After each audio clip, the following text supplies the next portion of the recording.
understand that from here, like 6 degrees of Sagittarius to 6 degrees of Gemini, this is where the plane of the galaxy runs. Okay? So the plane of the galaxy, which is the way our solar system sits, the plane of the galaxy kind of goes this way. We have this feeling that we're kind of in it and it's that way. It's not. It's actually this way. It runs like this, just like we're looking here. That's actually the way it runs.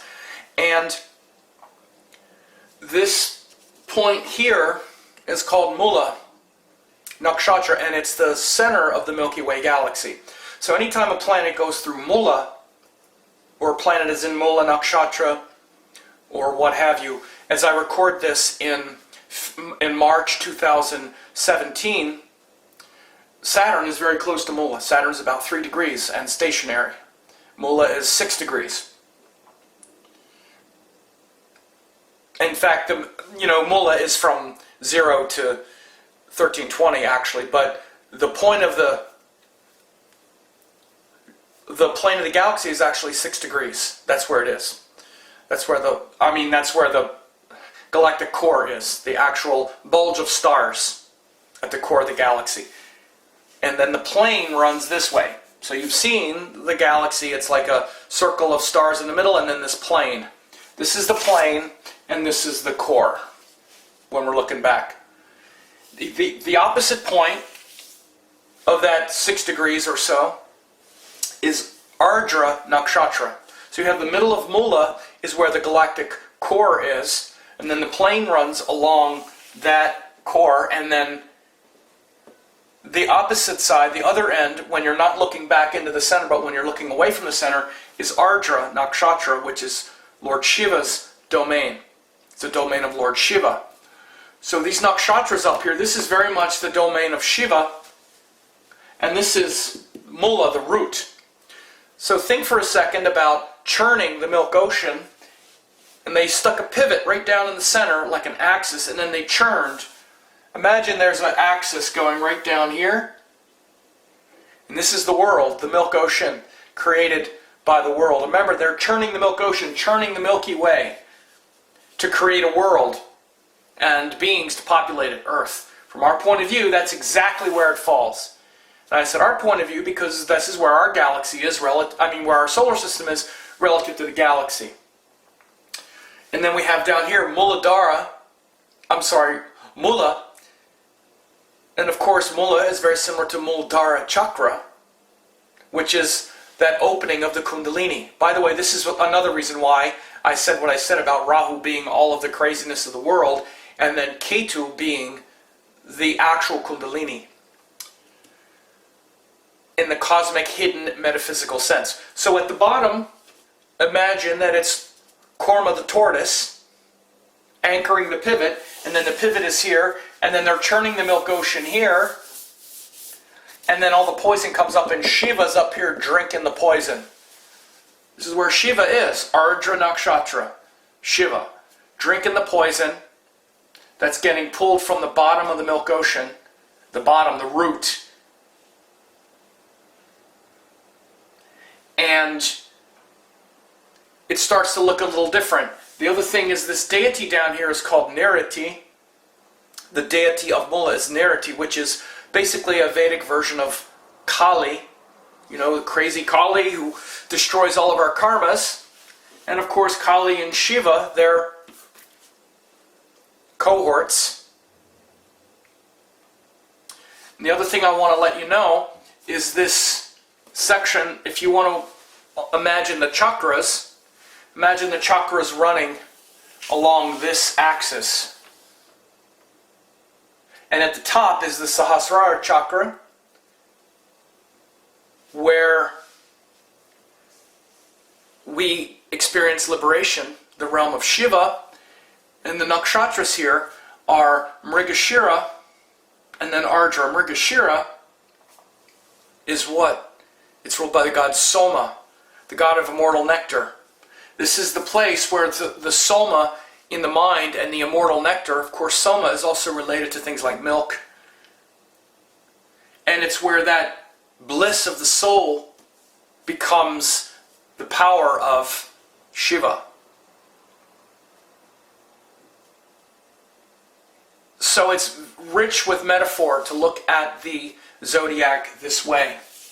And when you consider the story of the Milk Ocean, especially when you understand the Milky Way and where the Milky Way is in the astrology chart.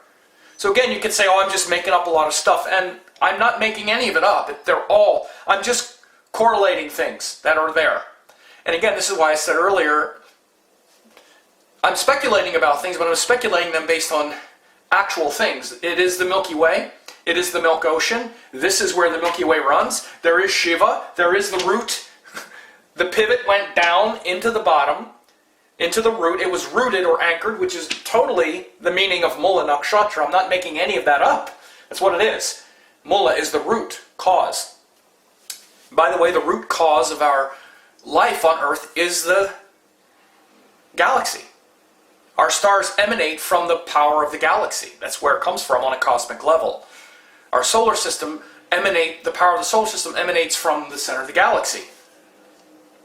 This is where the power of the stars come from. And then obviously they're also little neighborhoods, but one day all of it's going to suck back into the galaxy again, and the galaxy could implode, or all kinds of things can happen. But right now, this is our galaxy. This is where our star lives. This is where our solar system lives. So it is the root. And then this is looking directly away from our galaxy into expansion. And Shiva, this is looking back into the center. This is looking directly away, but still along the galactic plane. And so you see this, just like in the story, when they churned the ocean and all the halala came up, all the poison, all the craziness in the mind, Shiva was up at the top drinking the poison as it came out. And this is where Shiva is. A few other things just to let you know. Ways to ponder the galaxy this way, the solar system this way. You have all of these these dual signs.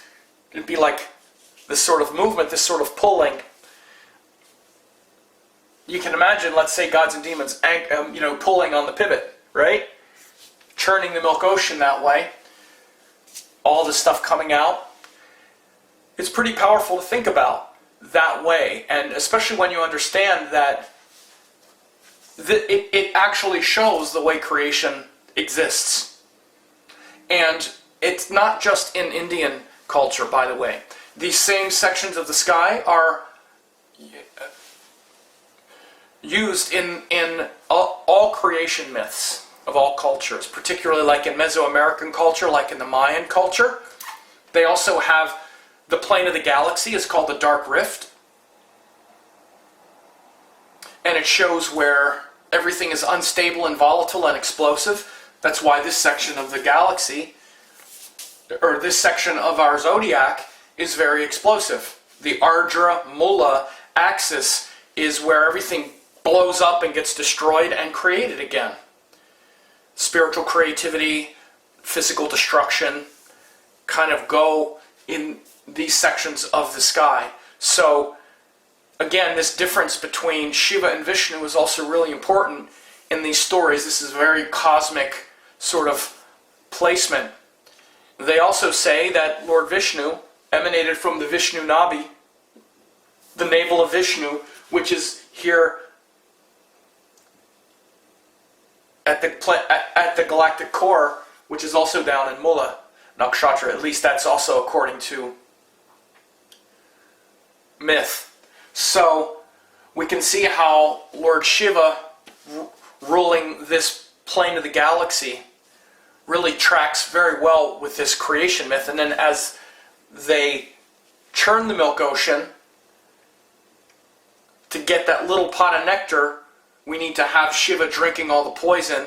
And then eventually, as we purify the mind, and we get all the craziness of Rahu going around the outer world, we can connect it with the Kundalini, which is also down here, Muladhara Chakra. This is the Muladhara Chakra. And then, as we go, this is the Sahasrara Chakra at the top, where Soma and Rudra reside, where the goddess and the god reside. So ponder that as well. So that's sort of a cosmic take on the zodiac itself as it relates to the story. So I love to ponder this stuff. And you'll be good to ponder it as well. Share your inspirations with me and tell me what you think.